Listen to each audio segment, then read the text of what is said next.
This is Mark and Charity's Coffee Podcast. Mark and Charity Coffee Podcast for Tuesday, October the 4th. And oh my gosh, I am giddy because we get to talk about big vehicles. It's not a fire truck. Not a fire truck. We're going to have later on in the show this week. Pretty close. We're yes, talking being busing. just as excited as you, I'll admit. So I was listening to a podcast before where the question was asked, should public transportation be free? And that really piqued my curiosity. Like, how could that be? Of course it should be free, but could it be free? Could I think it be is free? more the question, because I think all of us would say, yes, it should be free. That would be wonderful. How much would the city have to pay? Exactly. In the city of Belleville? What would it cost us in other areas? Right. Yeah. For it to be free. Kansas City, for example, has free public transit. And that's throughout the entire city. That's a big city. Right, exactly. Like that's not a small feat to have. It's not like one guy is driving around saying, fine, I'll take you to, like they invented Uber for free. No. This is city buses. I don't know if they have a what other transit system, it's free. But as I said, the catchment of coins and tickets that you would buy only represented 9%. Oh, wow. Of all of the 100% needed to run it. Mm-hmm. The other 91% was through revenue that they make in advertising on the buses and subsidies from the government. So they only had to find 9% efficiencies, found it, everybody rides for free.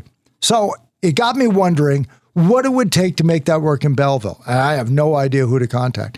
So I emailed Joe Reid, who wasted no time getting back to us. So we wanted to find out the question, what would it take to get Belleville free busing? And what do you guys think of that idea? Joe Reid, everybody, on the Mark and Charity Coffee Podcast. I'm General Manager of Transportation and Operations Services, and within that portfolio, transit falls within it. And how long have you been doing that here in Belleville? I've been actually, this fall is 5 years as the General Manager, and I've been, in this November, I've been 20 years with the City of Belleville. Okay, so we see the buses all through the city. What is ridership like? Has it gone up? Is it down? Especially after coming out of the pandemic, where does ridership sit at the moment? Yeah, no, we've seen a trend actually. Our trends in before, pre-COVID had been rising substantially. And, and again, it's, there's lots of reasons why it had been increasing. And then post-pandemic, I remember through the COVID pandemic, we had seen it kind of cease. I mean, Loyalist College is a big driver, with our ridership. And then afterwards, we were starting to actually see numbers. I know our May numbers, were right when Loyalist College was starting to get back in. We're actually above the numbers of 2019. So we're starting to see a positive change in the ridership, right? Mm-hmm. So, I just, if it's okay, I'd like to just start with, about transportation as a whole, right? Transportation and transit being one of the most basic functions and needs of urban areas, right? And and if you have transit or you don't have transit, kind of influences how the city grows, how the livability it is for the residents. So the usage of transit has been around for many, many years. Actually, horse and carriage, rail is just simple examples of how transit have helped grow communities over the years, right? In way back, like before, I want to say prior to automotive ownership become a real reality and grew, that's when the decline of transit started to occur. But as we're starting to see trends now that, transit is becoming more and more, congestion around the GTA and, our urban areas are making it more, viable and attractive for users to use transit opposed to having automobile ownership, right? So we're starting to see those trends, thanks to the innovation, the investment we're starting to see the ridership grow. And, when I was growing up, everybody had a family car. Now I walk my neighborhood, I see driveways, there are 3 cars. And so the concern both on, a traffic jam situation, but the environment as well is that we should find a way to use public transportation. And as we look at stuff like Thurlow Ward getting bigger and farther away, it becomes that much more important and crucial for the growth of the city.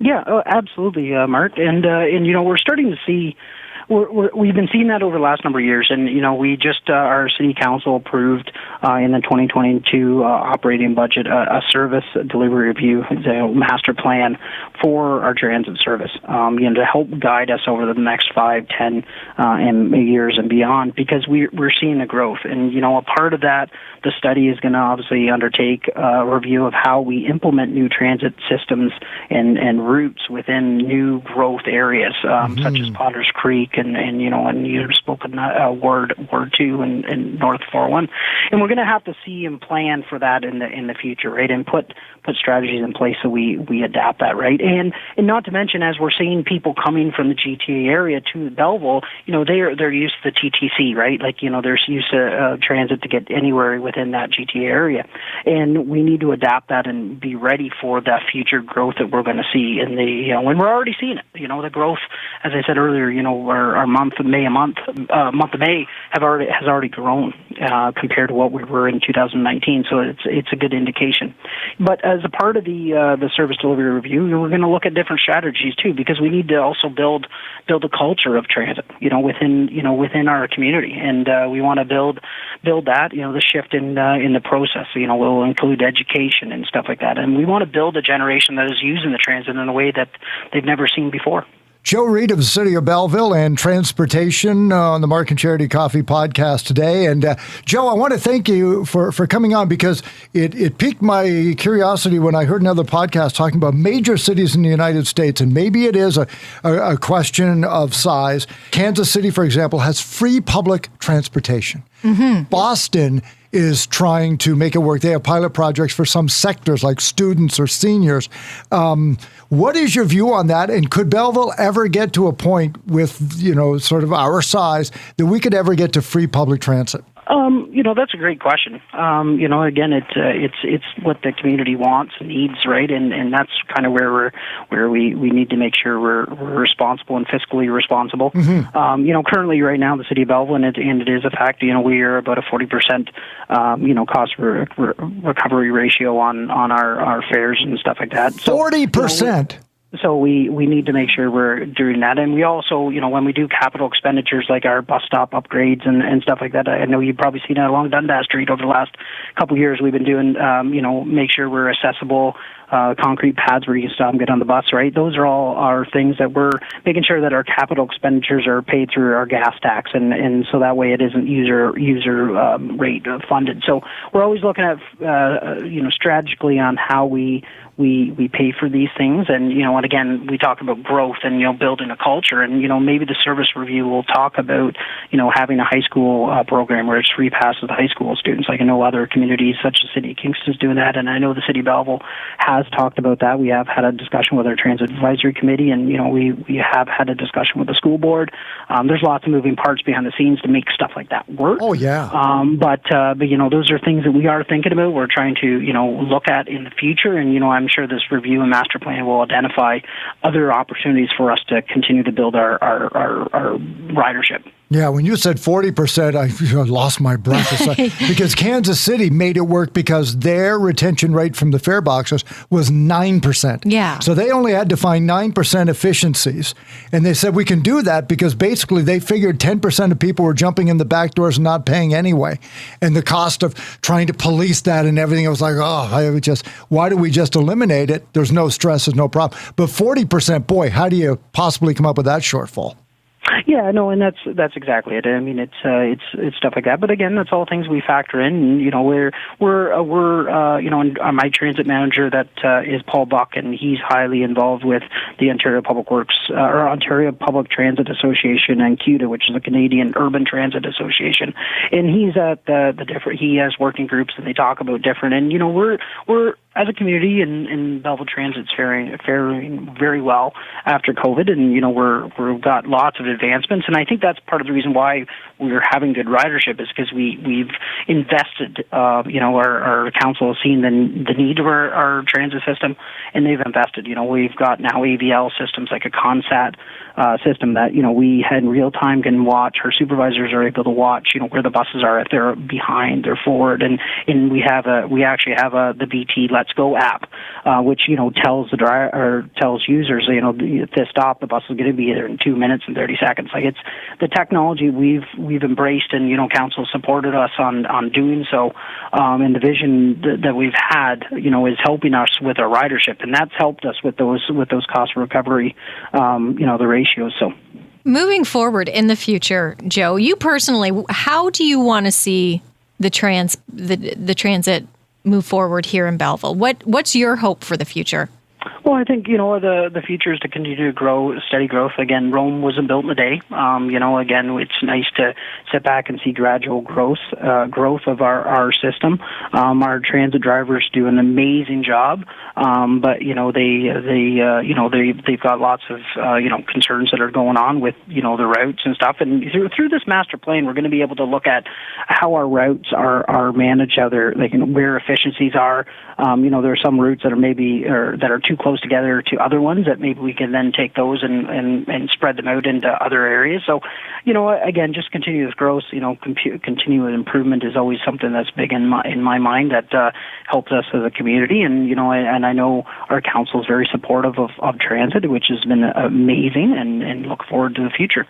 Do you ever see a time when we twin with Quinte West or Prince Edward County? You know what? Maybe through the service delivery review master plan, there'll be discussions about that. I mean, interconnected communities is a big thing, and we have been working with that. I mean, Quinte Access out of the Quinte West area, they bring shuttles into Prince Edward County to Trenton to Belleville. Or Bancroft Transit, brings a shuttle down to Belleville. So we're already somewhat there, to be honest with you. And while the organizations kind of run separately. Again, it's moving, and we've just seen the Go Transit moving closer and closer this way, and so as time goes, and again, it takes time and thoughtful approaches and good studies and meaningful change. It's I'm looking forward to the future. Well, I'll tell you what, I've never met anybody who loves talking about buses more than Joe Reid. So you're the guy. You're the guy we want in the city. Tell me more about this app before we let you go, where people can tell almost literally to the second when the bus is going to get there. Yeah, it's the BT Let's Go app. It was first kind of derived from initially, actually the city of Belleville, and I'm not sure whether a lot of people understand, is that we partnered with a company called Plantonium, and it was through Qtrex, which is kind of the urban transit that partner with the University of Toronto, and they actually created an app for us to have on-demand service. So what it did was helped us with our our early mornings, our late nights, and our evenings, where we had our transit service stopped, conventional service stopped at a certain time, and it was very sporadic on where obviously pickups needed to be. Quite often the industrial park where people need to leave the factory or their workplace and ride back home. So we developed this app that would be on demand. So you would go on, book your ride at a certain time you'd want to pick up there, and it was the science behind it was just amazing on how they were able to put the algorithms together to be able to then do the real-time pickups and deliveries and drop-offs and so forth. So that was kind of the catalyst that started that. And the City of Belleville Transit, won awards at Qtrex on the innovation that happened. And we've had people from across Canada and North America reach out to us to actually talk to us about how it worked, and so they could adapt it in their areas.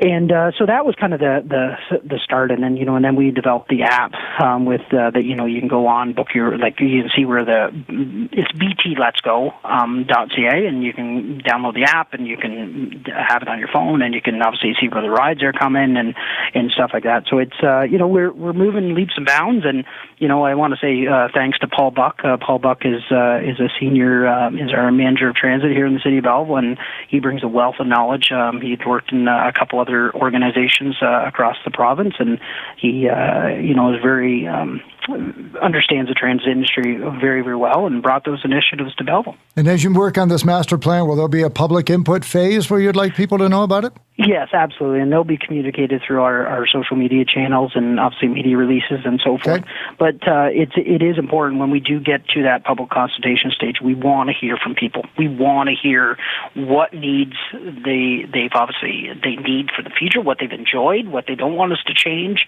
and things they want to see changed. I mean, and those are things. So yes, public input, engagement is so vital to making sure that we get a Belleville-made solution.